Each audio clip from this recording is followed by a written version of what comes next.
நன்றியப்பா. இந்த நேரத்தில் ஆண்டவரே சிலுவையில் ஆண்டவரை புரிகிற 7 வார்த்தைகளை பற்றி தியானிக்கும்படியாக எங்களுக்கு செய்த கிருபைக்காக நன்றியப்பா. ஆண்டவரே 6 வார்த்தையும் கேட்ட நாங்கள் ஆண்டவரை 7ஆம் வார்த்தைக்காக கடந்து போகிறோம்ப்பா. ஆண்டவரை என்னோடு இருந்து என்னை எடுத்து பயன்படுத்தி அறிவிப்பா. சொல்கின்ற ஒவ்வொரு வார்த்தையும் ஆண்டவரை நீரே என் வாயிலிருந்து என்னோடு இருந்து ஆண்டவரே இவர்களுக்கு ஆண்டவரை எடுத்துரைக்க கிருபை தாங்க. கேட்கின்ற வசனங்கள் ஒவ்வொன்றும் வீணாய் போகாதபடி ஒவ்வொருவரையும் எடுத்து பயன்படுத்தி அல்லங்க. அப்புறம் இயேசு கிறிஸ்துவின் எடுக்கும் நல்ல பிதாவே.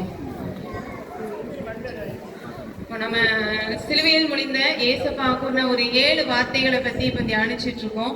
இப்போ நம்ம 6 வார்த்தைகளை தியானித்து முடிச்சிட்டோம். 7வது வார்த்தைகளாக நம்ம கடந்து போறோம்.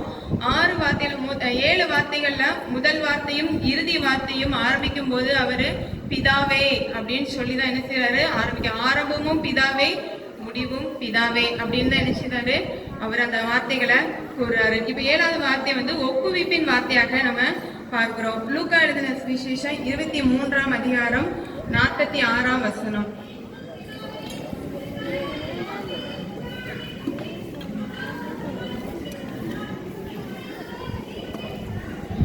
என்ன செய்தாரு ஏசப்பா என்ன செய்றாரு பிதாவே உம்முடைய கைகளில் என் ஆவியை ஒப்புவிக்கிறேன்.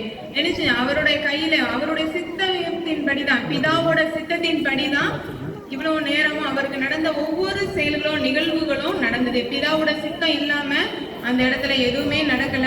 அவருடைய சித்தத்தின்படி நடப்பதற்கே ஏசப்பாவும் விட்டாரு.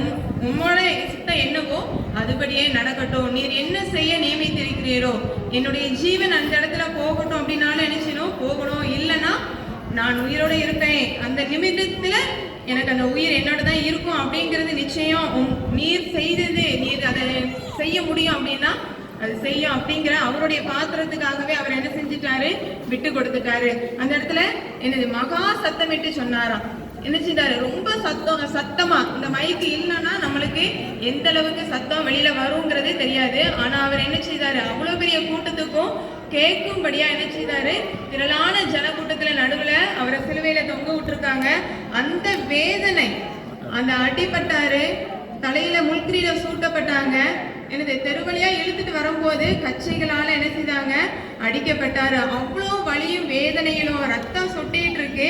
அந்த வேதனையிலும் என்ன செய்தாரு மகா சத்தமா என்ன செய்தாரு சொல்றாரு என்ன செய்தாரு என்னுடைய ஆவியை உங்க கையில ஒப்பு கொடுக்கிறேன் அப்படின்னு. அந்த நேரம் எப்படி இருந்தது 6ஆம் மணி நேரமா இருந்தது. 44ஆம் வசனத்துல பாருங்க. அப்பொழுது ஏறக்குறைய 6ஆம் மணி நேரமா இருந்தது. 9ஆம் மணி நேரம் வரைக்கும் பூமி எங்கும் அந்தகாரம் உண்டாயிற்று. பூமி எங்கு எப்படி இருந்தது அந்தகாரம் இருள் சூழ்ந்து இருந்தது. அவருடைய உயிர் அவருடைய ஜீவன் போகும் நேரம் எப்படி இருந்தது இருள் சூழ்ந்து இருந்தது. இயேசு கிறிஸ்து எப்படி செய்தாரு இந்த உலகத்துல ஜீவித்த காலத்துல 3 வருஷம் என்ன செய்தாரு உலகத்துல சுவிசேஷத்தை சொன்னாரு. அந்த வருஷங்கள்ல அவருடைய வாயிலிருந்து வந்த வார்த்தைகள் ஒவ்வொன்றும் என்னது வீணா போகவும் இல்லை.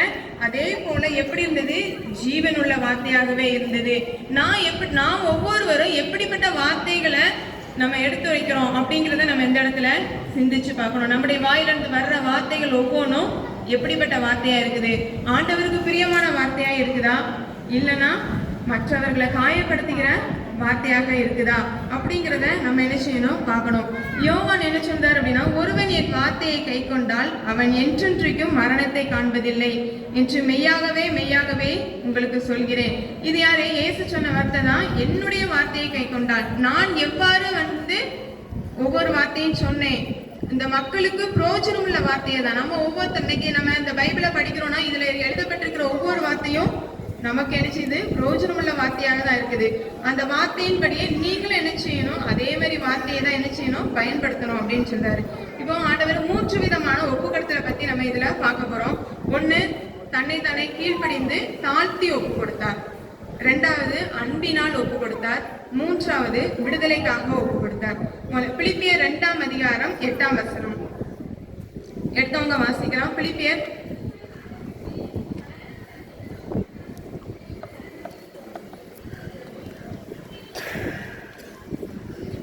சிலுவையின் மரண பரியந்தம் கீழ்ப்படிந்தவராகி தம்மை தாமே தாழ்த்தினார். அவர் எப்படி எழுந்தாரா மனுஷ ரூபமாய் காணப்பட்டாரா. நம்மளே மாரி மனுஷனாதான் என்ன செஞ்சாரு இந்த உலகத்துக்குள்ள வந்தாரு. அவர் எப்படி அந்த சிலுவையின் மரணம் வரைக்கும் அவர் எப்படி இருந்தாரு தாழ்மையாதான் இருந்தாரு, கீழ்ப்படிதல் உள்ளவராகவும் இருந்தாரு. நம்ம எப்படி இருக்கிறோம்? ஒவ்வொருத்தரும் நம்ம பேரண்ட்ஸ்க்கோ நம்ம டீச்சர்ஸுக்கோ கீழ்ப்படிதவங்களா இருக்கிறோமா? இல்ல இந்த உலகத்துக்கு முன்னாடி தம்மை தாழ்த்துகிறவர்களா இருக்கிறோமா? இல்ல பெருமைப்படுத்துகிறவர்களா இருக்கிறோமா? ஒரு சாபக்கேடான சிலுவையின் மரணத்தை கூட அவர் என்ன செஞ்சாரு? பிதாவுக்கு கீழ்ப்படிந்தவராக ஏற்றுக்கொண்டாரு. அது வரைக்கும் தன்னை தாழ்த்தி அவருடைய சித்தத்தின்படி என்ன செஞ்சாரு? ஒப்பு கொடுத்தார். சங்கீதம் 138:6. கர்த்தர் உயர்ந்தவராய் இருந்தும் தாழ்மை உள்ளவனை நோக்கி பார்க்கிறார். அவர் எப்படி இருக்காரு? எல்லாருக்கும் பெரியவராய் எல்லாருக்கும் உயர்ந்தவராய் இருக்கிறார். ஆனாலும் எப்படி இருக்கார்?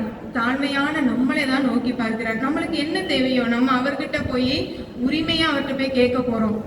ஈசப்பா எனக்கு இதை தாங்க, அதை தாங்க. பிள்ளைங்க என்ன கேட்பாங்க? எனக்கு நல்லா படிக்கணும் ஈசப்பா, நல்ல ஞானத்தை தாங்க, எனக்கு இந்த பொருள் கிடைக்கல, இது வேணும் அது வேணும். நம்ம என்ன கேட்போம்?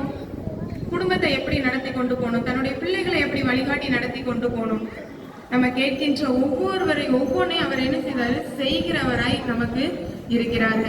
அதே போல பிள்ளையை போல தன்னை தாழ்த்திக்கிறவன் எவனோ அவனே பரலோக ராஜ்யத்தில் பெரியவனா இருக்கிறான். ஒரு சின்ன பிள்ளை என்ன செய்யும்?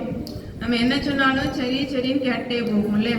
அதே மாதிரிதான் நம்மளும் எப்படி இருக்கணும்? அவருடைய சித்தத்தின்படி நடப்பதற்கு, சரி ஏசப்பா நீங்க சொல்றீங்களா, நான் செய்யறேன், நீங்க சொல்ற வழிகாட்டுறபடி நான் அந்த வழியில நடந்து போறேன் அப்படின்னு நம்ம ஒப்பு கொடுக்கும் போதுதான் நம்ம எப்படி இருப்போம்? அவர் கூட பரலோக ராஜ்யத்துல அவர் கூட இருந்து அரசாள முடியும்.